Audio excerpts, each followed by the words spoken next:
Bago tayo magsimula dito sa content natin ngayong araw, gusto ko lang munang mag-announce na possible na magkaroon tayo ng isang webinar. Dito, i-discuss ko sa inyo kung paano natin sisimulan itong ating printing business at konting knowledge kung ano yung pwede nyong may offer na souvenirs at magkakaroon tayo ng demo. Kahit na webinar lang, hindi ko kayo hahayaan na nanonood lang sa akin at nakikinig. Dahil merong mga mangilan-ngilan na nagme-message sa akin na umattend daw sila ng webinar at yung nag-conduct ng webinar na yon, medyo kahit papano talaga malaki yung kinita. Na alam naman natin itong channel na to, talagang nakakainis talaga. I mean, itong channel na to, galit na galit talaga ako sa mga nang uuto na yan. So, parang na-convince ako nung isang tao na yon, although hindi lang siya yung nagme-message sa akin na mag-conduct na daw ako ng webinar. So, medyo iniisip ko pa lang muna kung ano yung maaari nating i-discuss doon sa webinar na yon, para naman kahit paano yung ibabayad nyo sa akin ay talagang masulit nyo. At inuulit ko, no, hindi porket webinar yung ating gagawin or yung possible ko na i-conduct ay manonood lang kayo. Pipilitin ko na meron tayong hands-on pa rin kahit na online lang yung ating gatherings. So, antayin nyo na lang yung mga susunod na announcement ko. Kung may mga interested dyan, message nyo lang ako sa aking Facebook page at ililimit lang natin ng 10 para naman mas maintindihan nyo at hindi tayo magulo sa webinar natin. So, sa mga topic, possible ko na i-discuss sa inyo kung paano magsimula, kung ano mga equipment, tapos mga souvenirs, kung ano yung mga possible natin pwedeng gawin, and then pipilitin ko na mag-demo souvenirs nga, kagaya ng mga rep magnets or yung mga rep magnets na mga pang birthday, yung cut out na mga ulo-ulo, no? Susubukan kong gumawa ng ganon, and then ayun nga, i-demo natin at papanoodin nyo. At kung meron kayong mga equipment dyan or meron na kayong mga available na item na yon, pwede nyo akong sabayan at design, quick design, no? Gagawa tayo ng ganyan, tsaka mga calling cards, etc. At kung ano-ano pa na pwede kong ma-demo sa inyo.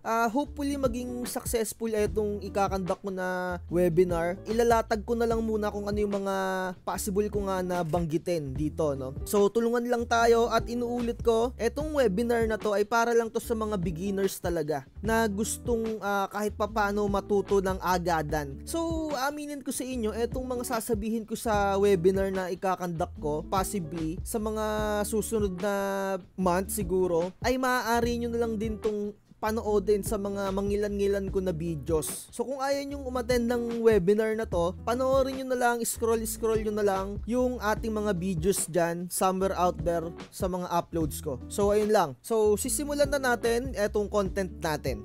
Marahil iba sa inyo ay alam na etong model na 3210 at yung kanyang another variant, yung kulay white na ganito, eto naman yung model 3216 na same lang talaga sila ng specs. At syempre alam nyo naman na rin etong Epson 3250 at meron din siyang another variant na same lang din talaga ng specs ay eto naman yung Epson 3256. So kung napansin nyo, meron siyang black and white variant. Pero bago pa mag-trend etong mga printer na to, meron pang medyo underrated na printer. Ito yung Epson 1110. So etong printer na to, ka-generation niya, same generation niya yung mga Epson 1110. So eto, phase out na to, kagaya ng mga Epson 1110 na meron ng Epson 121. So ibig sabihin yan, eto, meron na rin siyang bagong generation. Ito yung second generation na Epson 1210. So kung mapapansin nyo, yung pinaka-model niya sa unahan, naging 1, kasi ibig sabihin yan, etong printer na to ay meron lang siyang print capabilities na which is same lang ng specs netong Epson 3210. Eto nga lang 3210 na merong 3 nga sa unahan ay 3-in-1 printer. Meron siyang photocopy, meron siyang scan, meron siyang print capabilities na etong Epson 1210 print lang talaga. Wala siyang scanner sa taas. So, ang pinagkaiba lang naman netong Epson 1110, sa pagkakaalam ko, yung kanyang lock dito. At etong Epson 1210, meron na siyang locking system dito banda pagka inopen nyo. Kapag owner na kayo ng mga Epson 3210, mapapansin nyo na nagkaroon na ng locking system kung gumamit kayo dati nung mga sinauna pa yung 3110. Kasi ako, before, gumagamit ako ng 3110, yung pinakaunang generation pa nung 3210, wala siyang lock, yung pinakauna.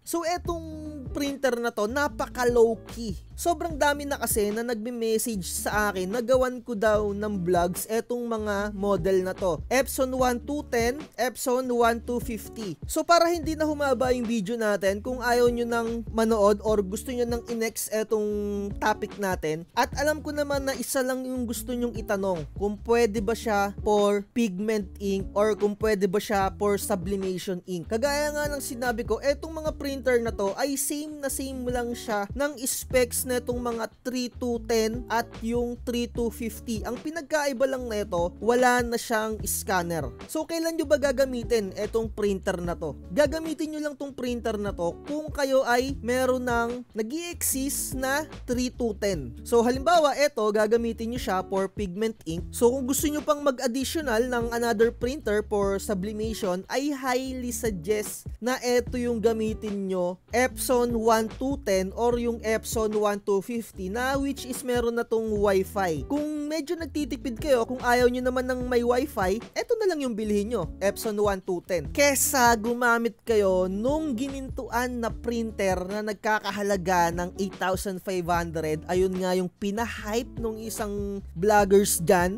na businessman, di ba? Hinype yung Epson 121, 8,500. Makikita nyo naman dito, no? Eto na lang yung bilhin ninyo at hindi pa sasakit yung ulo ninyo. At talaga namang medyo mahihirapan talaga kayo sa Epson 121, lalong-lalo na kung nagsisimula pa lang kayo. Pero masasabi ko sa inyo, kung talagang magamay nyo yung paggamit ng Epson 121, goods na goods din yon. Pero talagang sasakit talaga muna yung ulo ninyo dyan. At makikita nyo nga, 8,700 yung presyo neto. So yung sa meron lang print capabilities, nagkaroon ka ng kahit papano na discount. Kasi kung gagamitin mo ay eto, for sublimation, hindi mo na kailangan ng scanner. Kaya I highly suggest na ito yung bilhin mo kesa Epson 3210. Mas makakatipid ka pa. At ingat-ingat lang din talaga kayo na kung bibili naman kayo ng Epson 3210, huwag kayong maliligaw dun sa isang nagbebenta na 12,000. Makikita nyo, no? 8,700 lang, pero sa kanya, 12,000.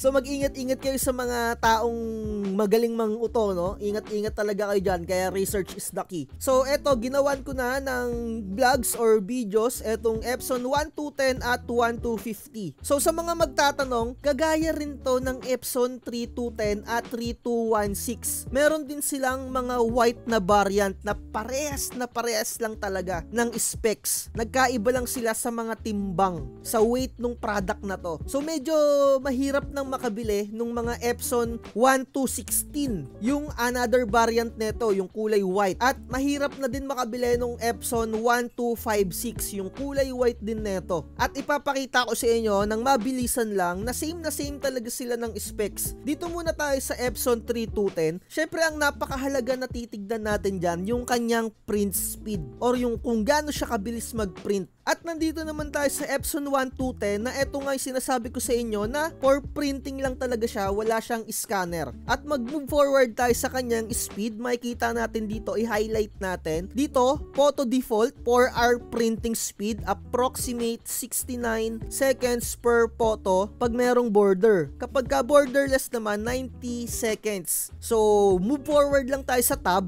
Ito yung 3210, makikita nyo, same na same. Tignan nyo yung A4 draft, 33 ppm. Dito makikita nyo 33 ppm, sa colored 15. Highlight lang natin yan. Sa standard printing 10 IPM, 10 IPM. First page out 10 seconds, 10 seconds, 16 seconds, di ba? Same na same. And then yung print method or yung kanyang ginagamit na technology nung kanyang printer head ay on-demand inkjet Piazo electric sa 3210. So makikita nyo dito, same na same lang din sila. Walang pinagkaiba kahit sa output, max resolution, nozzle configuration. Makikita nyo dyan, same na same. 180 by 1, 59 by 1, diba? Same na same. Walang pinagkaiba. Maximum 5760, 1440. Tignan natin dito, 5760. Hindi siya pwedeng mag two-side print. Same din dito sa 3210. Same na same talaga. Kahit isa-isahin nyo pa to. Dahil nga etong 3210 3210 at yung 1210 na to, wala lang siyang scanner.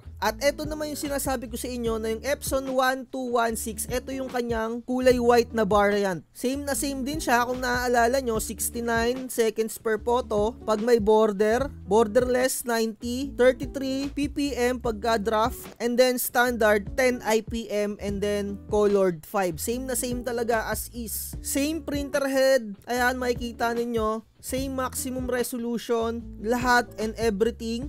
Dito minsan meron akong nakita na may konting pagkakaiba. Siguro mga naliles lang ng konti. Parang mga yung value ay 1, nabawasan ng isa. Or yung isa mataas. Makikita nyo dito 51 over 48 yung noise level niya. Dito makikita nyo same na same pa rin talaga. Dito lang sa 3210 medyo may nagkaiba dun sa kanyang noise level. Kasi isipin nyo naman mga tropa, ito ay merong scanner, 'di ba? Kumbaga nagdadagdag ng noise level 'yon, at ito naman talagang wala siyang scanner, so siguro nabawasan ng konti. Kung iisa-isay nyo talaga yung mga specs neto, same na same talaga. So mag-move forward tayo dito sa Epson 1250. Ayan. At alam ko na naaalala nyo, photo default 4R, 69 seconds, 33. Ayan, same na same. Pati dito sa print method or yung kanyang printer head, same na same lang din. Kaya kung bibili kayo ng printer head, talagang magmamatch-match lang talaga yan sa mga series na ganyan. Maximum resolution 5760. So wala talagang pinagkaiba mga tropa. At etong mga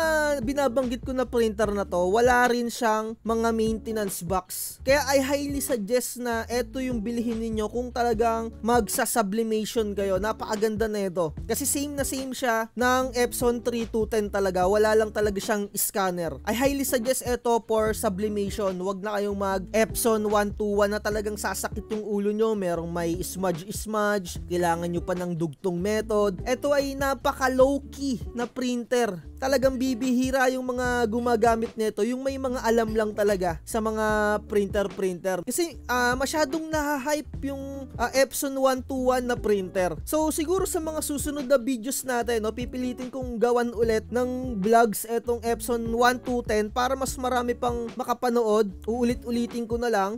Kasi may mga time din na hindi nakakapanood yung iba. Another topic natin. At I highly suggest talaga eto na lang yung gamitin ninyo na alternative dyan sa Epson 121 for sublimation or for pigment, di ba? Pero yung pigment okay lang naman na mag 3210 kayo kasi magagamit nyo pa rin talaga yung scanner. So sa tingin ko dito sa price, kayang-kaya nyo na yan ipag-compare, di ba? Kagaya nga sinabi ko, kung gusto nyo merong Wi-Fi capabilities, go with Epson 1250. Kung gusto nyo naman na magtipid talaga at talagang hindi nyo naman kailangan yung Wi-Fi na yan sa totoo lang, hindi nyo kailangan yun kakailanganin nyo yun kung ayaw nyo ng masyadong marami ng wire dyan sa inyong mga setup sa location ninyo. Ayun lang ang masasabi ko. Pero kung hindi naman kayo maselan na maraming wire na nakalawlaw dyan sa inyong mga tabi ng inyong mga printer, go for Epson 1210. So sa tingin ko, dito na natin tatapusin to. Alam ko hindi pa masyado enough yung mga nabanggit ko. Ayoko lang ng mas humaba yung videos natin. Sa tingin ko, talagang okay na yun. Pero ulitin ko na lang na i-highlight etong Epson 1210, 1250, 1216, 1256. At kagaya nga ng nabanggit ko nung intro natin, possible na mag-conduct ako ng webinar at ire-ready ko lang muna yung aking mga sasabihin doon kung ano yung ating pag-uusapan. Estimated ko rin na payment or yung entrance fee around mga 500 siguro or mga 650. Doon na lang tayo magbabase. Pero kung namamahalan kayo doon, siguro magbigay kayo ng suggested na presyo na sa tingin nyo ay yung hindi naman talaga kayo malulugi, kasi ayoko na malulugi kayo kasi sa tingin ko enough na yung 650 or 500 na yon para sa ikakandak natin na seminar na ayun nga mag souvenirs and then how to start printing, kung ano mga materials, specs, pricing, and then meron tayong hands-on designing, di ba? And then demonstration kung paano ko gagawin talaga step by step. At ayoko kasi na manonood manood lang kayo. Gusto ko gumawa rin kayo dyan habang nag-webinar tayo. And then hopefully, magkaroon tayo ng face-to-face soon ng mga trainings na ganito. Talagang hindi ko inaasahan na gagawin ko talaga to Kaso siguro dito rin tayo parating no? At sana suportahan nyo. At inuulit ko for mga beginners lang tong ikakandak ko. Kung magaling ka na or medyo may idea ka na, I highly suggest na manood ko na lang sa mga videos ko dyan para hindi ka na rin masyado gumastos. Ayoko kasi talagang gumastos kayo dyan Bye-bye! Like, share, and subscribe. Huwag magpapauto. Purchase your tracks today. Chill lang, lay down.